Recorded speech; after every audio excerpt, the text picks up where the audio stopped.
الله وبركاته أصحاب تقالي سودا وهذا شرف عليدين سيدا يقول حرنتي وأنا السعوداء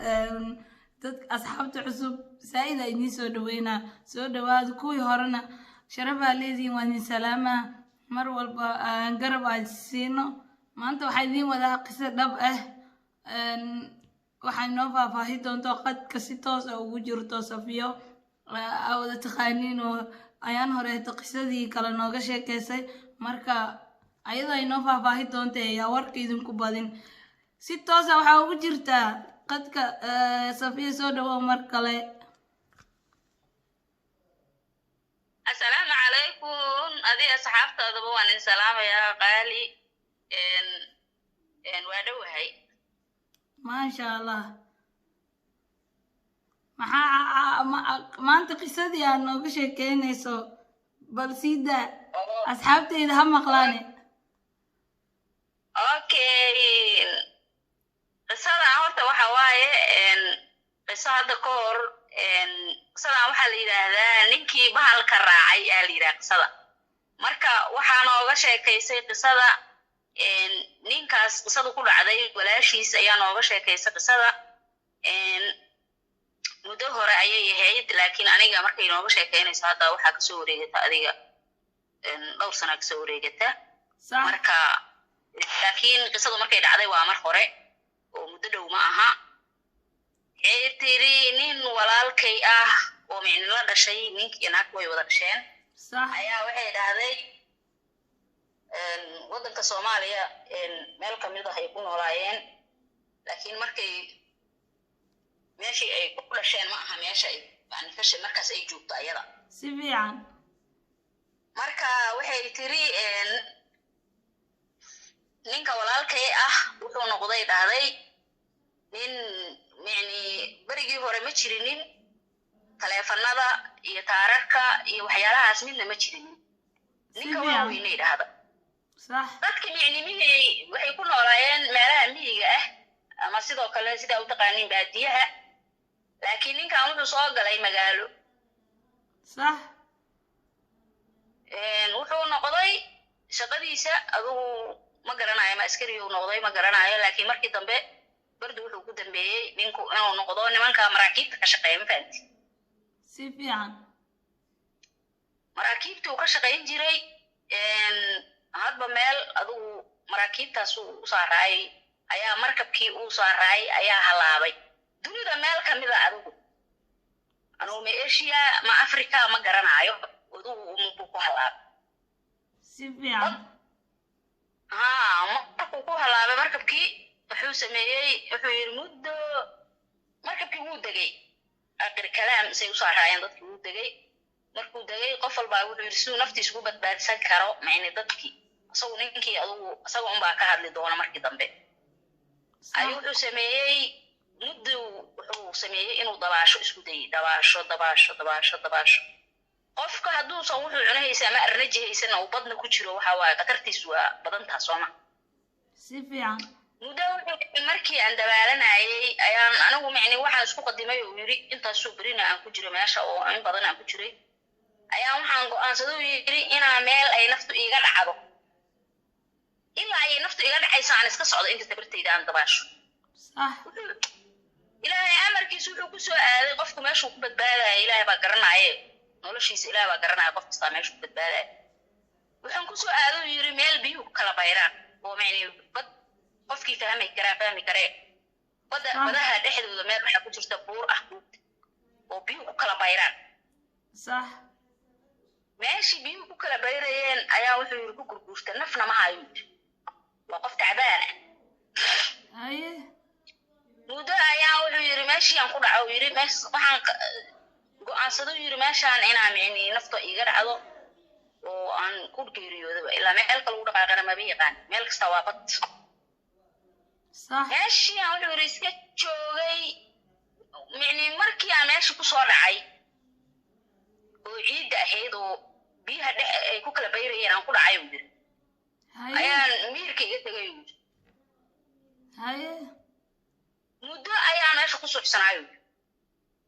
muddo markaa wuxuu yiri meesha ku suuxsanaay ayaa waxa dhacdo yiri waxaan soo naaxay uu yidhi ayadoo bahal weyn oo diyaarad la eg weynankiisa oo meesha agtaydaa oo neef ku cunaayo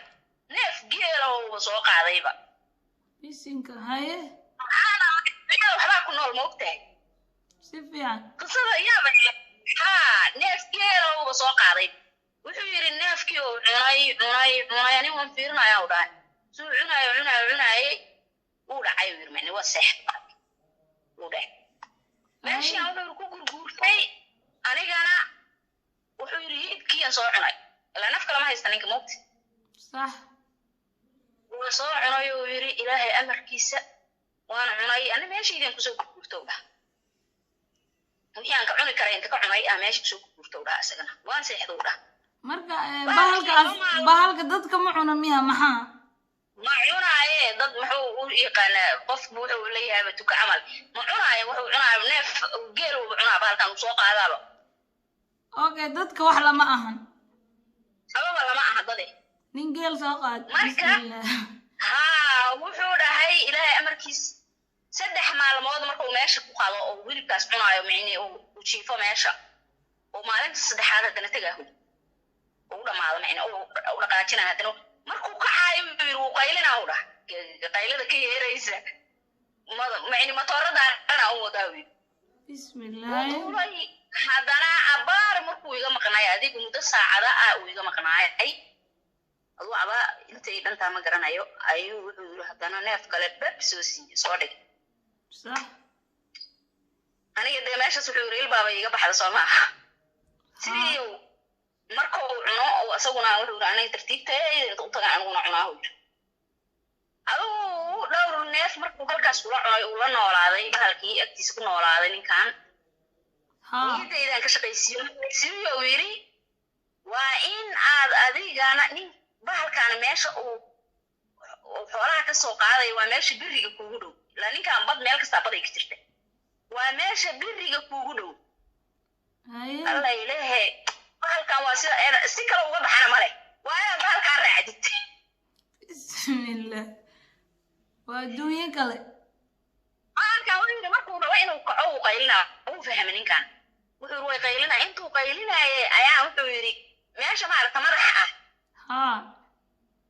oo sana kicin ilaa aduu kacma gaare aandho uga iriyo halkaas guudkaan ku dhagay uu yidhi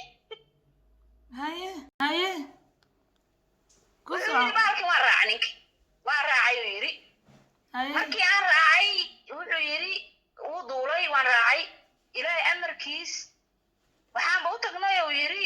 dad qaylinaya ilaan dadka uu xoolaha ka soo qaada uu fallaara haysta oo hub kale ma haystaane waxbay gantaala ay ku ridayaan uu fallaarooyin iyo waxbay ku ridayaan way qaylinayaan waa bahalkii xoolaha qaadi jiray ay ku soo qayliyeen oo macna way qaylinayaan u dhan oo fallaara wataan oo cawaan oo qaaqaawan wuxuu yidhi anigu markuu soo dhawaado uu rabo xoolaha inuu qaado uu ninkii dhulka ku soo dhacay bisinka haye shiloo gale meel kaloo gale dhib badan amay cunaan ayakane yidhi dhulkaan kusoo dhacay uu yidhi marka bahalki waa kasoo degay wuxuu yidhi dadkii ayaa waxay igu qabteen uu yidhi marka ilaahay amarkiis waxay igu qabteen uu yidhi waxay haysteen inay dilaan waana la hadlu yidhi hadalkooda ma garanaayo waa dad wuxuu yidhi qaaqaawan oo cawaana waxay kala og yihiin la arkin walaahi kolley waxay ku nool yihiin uu meel jasiirad ah waxaan dhahu yidhi nin noocaasaan ahay waxa uu marka baa ila degay saasaa dhacday waa gacan afkii intaan aqaanan kula hadlo yidhi ninkii waxaan yidhi bilis la noolaan karaa ilaa meel u dhaqaaqa ma yaqaaninkan hayay dhaheen sidii aan wuxuu yidhi kula noolaay dadkaas wuxuu yidhi adduunyada dadka ninka maxay ahayd ilaahay amarkiis isagaa loo soo diray naagta wuxuu yidhi ilaahay amarkiis markay uurka yeelato ilmaha torrey caloosha wac looga siinaa u dhaha bisinka ma fahanti mid torrey caloosha wac looga siinaayo canuga wuxuu yidhi caloosha saas loo qalo oo torreyda war lagu siiyo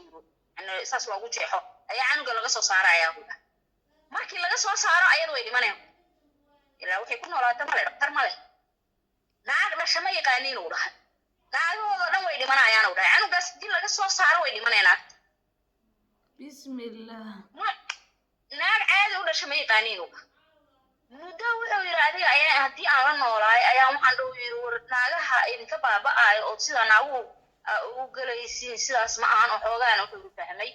ayaa waxaan dhow yidhi naagu sidaanay u dhalaan halkaanay ka dhalaan maxay ahayd hooy naagaha iska laynina midida ka daaya waa la foolinaa say ku dhacday dheheen naag inay halkan ka dhasho naagtu halkaanay anaga naagta waa urduuxinaa calooshan kasoo fidnaa canugaan kasoo saarnaa ayadana way iska dhimataa wuxuu yidhi ma ahan ninkii sidan naagaha caadiga ugu dhalaan uu baray ciddii mudduu la noolaay wuxuu yidhi dharka qaata ninkii waxaan ku idhi way wanaajiyeen naagiya u badbaadeen naagiya u dhaliyey wuu caawiyey waxyaalo badan uu ka faa'iiday adigu muddo sanooyin badan adigu dhowr sano miyaa ma garana intay tahay ayuu la noolaay hadda waana ilmaa bixiyay naagta laakiin walaashiis way noo sheegay صح adigu naagahoodii way u dhaleen wuu caawiyey waxbuu baray daktar camal uu u noqday ayakii way soo dhaweeyeen markii dambe waxa uu yidhi aniga dadkaygii ayaa iga fakaraya inaan dhintay inaan noolahay ma garanaya ani waxaan rabaa nala joog ayakii waxay dhaheen nala joog isaguna wuxuu yidhi waa inka tegaya maadaama wuxuu dhahay dadkay iga fakarayaan oo nololii geeri midna la dhayuukayi maxaan ku siinaya la dhahay sheego wax adduunka aan heli karno oo ku siinayna waxba ma idinka raba u dhahay adugu calnahaayo markii dambe xoolay siiyeen xoolihii lala soo waday wadan baa uu keensaday meeluu keensaday xoolihii ka gatay xoolihii markuu ka gatay ayagu xitaa waxay dhaheen waxaan ku siinaynaa meel iska deg nolosha nin maaragtay amaal weyn noo galayaa tahay laakiin wuu ka diiday adigu alcamuum ninkii xoolihiisii u gatay sidaasuu wadankii uga soo tegay wadan suu ugu soo dhiibayay ninkii alnahaayo ingiriisku galay asagaa qisada ka sheekeeyey oo dadkiisi raadsaday uu baafin galiyey ninka asagaa qisada ka sheekeeyey ma fahamti bismillah wallahi qisa la yaab leh waayo naagtii dhashaa waa haddii cunuga laga dilaaciyo ayadana dhimanayso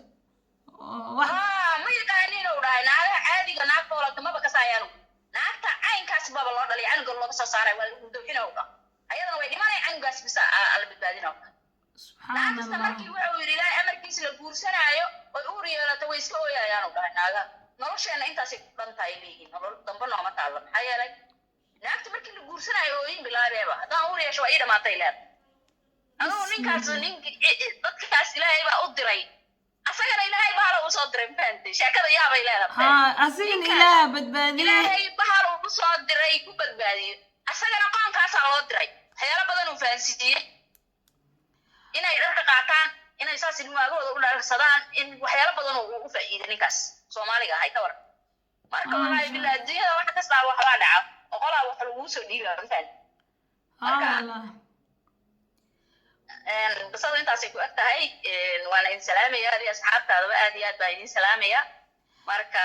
waa kaa qaadnay maasha allah qisada la yaab leh nala wadaagtay soo wicitaankaagana waad ku mahadsan tahay waana ku salaamaya walaal assalaamu calaykum waa mahadsantaha calaykum salaam waraxma asxaabta qaaliga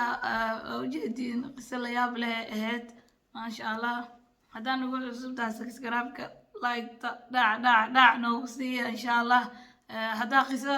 haysidna ila soo xiriira insha allah waxaan idin rajeynaa habeen wanaagsan maalin wanaagsan subax wanaagsan cid walba waxay u tahay assalaamu calaykum waraxmatullaahi wabarakaatu